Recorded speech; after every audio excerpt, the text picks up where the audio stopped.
फॉरफुरी नगर में सालों बिताने के बाद मोटू और पतलू को लगा कि अब उन्हें कुछ नया करना चाहिए। गांव और छोटे शहर की अपनी अलग मस्ती थी, लेकिन पतलू का हमेशा से सपना था कि वो बड़े शहर की रौनक देखे। मोटू तो वैसे भी समोसे खाने के बहाने हर जगह तैयार हो जाता था। एक दिन दोनों ने तय किया कि अब की बार छुट्टियां शहर में बिताएंगे। वे लोग ट्रेन पकड़कर एक बड़े महानगर पहुंचे। जैसे ही स्टेशन पर उतरे तो मोटू ने चारों तरफ देखा और बोला, अरे पतलू, यहाँ तो लोग दौड़ ही रहे हैं, कोई भी आराम से नहीं चल रहा। पतलू मुस्कुराया, मोटू, ये शहर है, यहाँ हर किसी के पास काम है और सबको जल्दी है, हमें भी सीखना पड़ेगा। स्टेशन से बाहर निकलते ही उन्हें लंबे लंबे पुल, चमकते हुए मॉल, ऊंची ऊंची इमारतें और गाड़ियों की भीड़ नजर आई।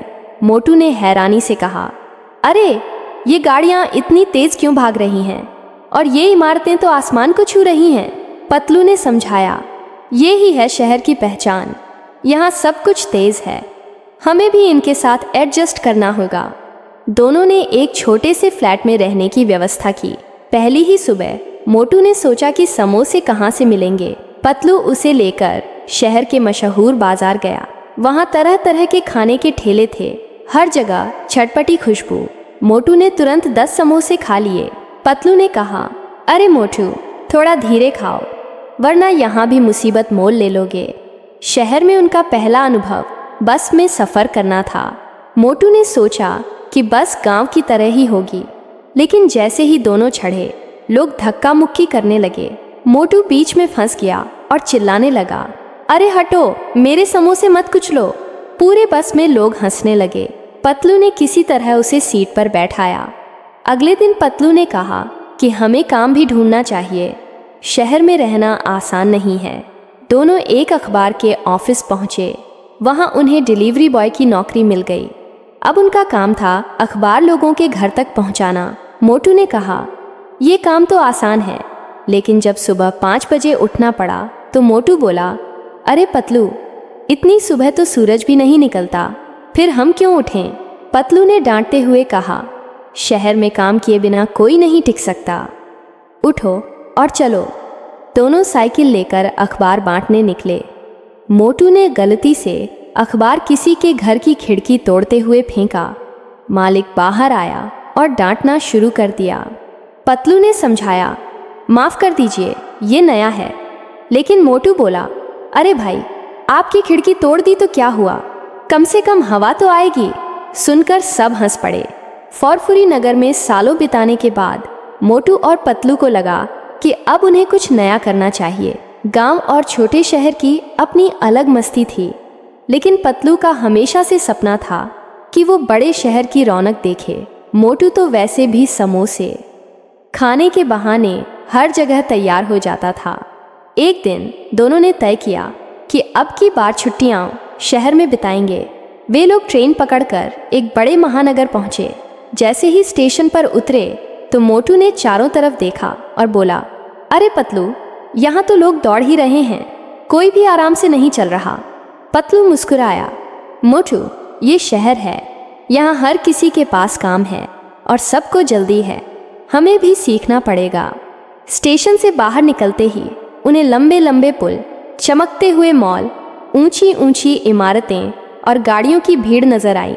मोटू ने हैरानी से कहा, अरे ये गाड़ियाँ इतनी तेज क्यों भाग रही हैं? और ये इमारतें तो आसमान को छू रही हैं। पतलू ने समझाया, ये ही है शहर की पहचान, यहाँ सब कुछ तेज है, हमें भी इनके साथ एडजस्ट करना होगा। दोनों ने एक छोटे से फ्लैट में रहने की व्यवस्था की। पहली ही सुबह मोटू ने सोचा कि समोसे कहाँ से मिलेंगे। पतलू उसे लेकर शहर के मशहूर बाजार गया। वहाँ तरह तरह के खाने के ठेले थे, हर जगह चटपटी खुशबू। मोटू ने तुरंत 10 समोसे खा लिए। पतलू ने कहा, अरे मोटू, थोड़ा धीरे खाओ, वरना यहाँ भी मुसीबत मोल ले लोगे। शहर में उनका पहला अनुभव बस में सफ़र करना था। मोटू ने सोचा कि बस गांव की तरह ही होगी, लेकिन जैसे ही दोनों चढ़े, लोग धक्का मुक्की करने लगे। मोटू बीच में फंस गया और चिल्लाने लगा, अरे हटो, मेरे समोसे मत कुचलो। पूरे बस में लोग हंसने लगे। पतलू ने किसी तरह उसे सीट पर बैठाया। दोनों साइकिल लेकर अखबार बांटने निकले। मोटू ने गलती से अखबार किसी के घर की खिड़की तोड़ते हुए फेंका। मालिक बाहर आया और डांटना शुरू कर दिया। पतलू ने समझाया, माफ़ कर दीजिए, ये नया है। लेकिन मोटू बोला, अरे भाई, आपकी खिड़की तोड़ दी तो क्या हुआ, कम से कम हवा तो आएगी। सुनकर सब हंस पड़े। दिन गुजरते गए और मोटू पतलू धीरे धीरे शहर की जिंदगी में ढलने लगे। पर शहर की चमक दमक के पीछे कई मुश्किलें भी थीं। एक दिन बाजार में मोटू ने देखा कि एक चोर एक औरत का पर्स छीनकर भाग रहा है। मोटू ने तुरंत अपने समोसे की ताकत दिखाते हुए चोर के पीछे दौड़ लगा दी। लोग देखते ही रह गए कि कैसे मोटू ने चोर को पकड़कर पुलिस के हवाले कर दिया। पुलिस ने उनकी बहादुरी की तारीफ की और कहा, आप जैसे लोग शहर की शान हैं। धीरे धीरे मोटू और पतलू ने समझा कि शहर की असली खूबसूरती सिर्फ ऊंची इमारतें नहीं, बल्कि यहाँ के लोग और उनकी मेहनत है। उन्होंने देखा कि रिक्शा चालक से लेकर ऑफिस जाने वाला हर इंसान दिन रात मेहनत करता है। पतलू ने कहा, मोटू, हमें भी यहाँ मेहनत करनी होगी, तभी हम शहर में टिक पाएंगे। एक बार शहर में बड़ा मेले जैसा कार्यक्रम हुआ। वहाँ जादूगर, नाच गाना, खाने पीने की चीज़ें और बच्चों के लिए खेल लगे थे। मोटू ने खाना खाने में पूरा जोर लगा दिया। पतलू ने उसे रोका, लेकिन मोटू ने इतनी गोलगप्पे खा लिए कि वो गुब्बारे की तरह फूल गया। जब जादूगर ने उसे अपने शो में बुलाया तो पूरा पंडाल हंसी से गूंज उठा। शहर में उनकी मुलाकात नए दोस्तों से भी हुई। एक टैक्सी ड्राइवर, एक दूध वाले अंकल और एक छोटे बच्चे से, जो उन्हें अपना हीरो मानने लगा क्योंकि उसने उन्हें चोर पकड़ते हुए देखा था। धीरे धीरे मोटू पतलू का नाम पूरे इलाके में फैल गया। पर मुसीबतें तो मोटू पतलू के साथ हमेशा रहती थीं। एक दिन शहर में बिजली चली गई और सब अंधेरे में डूब गया। लोग परेशान हो गए। तभी पतलू ने आइडिया दिया कि अगर हम मोहल्ले में जनरेटर लगवा दें तो सबको फ़ायदा होगा। लेकिन मोटू गलती से पेट्रोल की जगह लस्सी भर लाया। जनरेटर शुरू होते ही लस्सी चारों तरफ छिटकने लगी और लोग हंस हंस कर लोटपोट हो गए।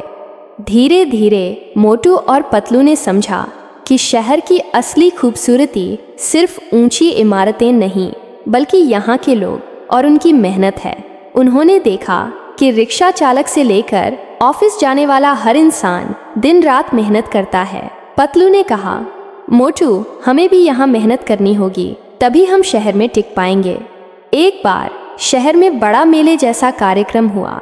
वहाँ जादूगर, नाच गाना, खाने पीने की चीज़ें और बच्चों के लिए खेल लगे थे। मोटू ने खाना खाने में पूरा जोर लगा दिया। पतलू ने उसे रोका, लेकिन मोटू ने इतनी गोलगप्पे खा लिए कि वो गुब्बारे की तरह फूल गया। जब जादूगर ने उसे अपने शो में बुलाया तो पूरा पंडाल हंसी से गूंज उठा। शहर में उनकी मुलाकात नए दोस्तों से भी हुई। एक टैक्सी ड्राइवर, एक दूध वाले अंकल और एक छोटे बच्चे से, जो उन्हें अपना हीरो मानने लगा क्योंकि उसने उन्हें चोर पकड़ते हुए देखा था। धीरे धीरे मोटू पतलू का नाम पूरे इलाके में फैल गया। पर मुसीबतें तो मोटू पतलू के साथ हमेशा रहती थीं। एक दिन शहर में बिजली चली गई और सब अंधेरे में डूब गया। लोग परेशान हो गए। तभी पतलू ने आइडिया दिया कि अगर हम मोहल्ले में जनरेटर लगवा दें तो सबको फ़ायदा होगा। लेकिन मोटू गलती से पेट्रोल की जगह लस्सी भर लाया। जनरेटर शुरू होते ही लस्सी चारों तरफ छिटकने लगी और लोग हंस हंस कर लोटपोट हो गए। अंत में मोटू और पतलू ने शहर की ज़िंदगी से बहुत कुछ सीखा। उन्होंने जाना कि गांव और शहर दोनों की अपनी अपनी खूबसूरती है। गांव में सादगी और अपनापन है तो शहर में मेहनत और अवसर। उन्होंने तय किया कि वे यहाँ थोड़े दिन और रहकर फिर वापस फुरफुरी नगर लौटेंगे और सबको अपने अनुभव सुनाएंगे।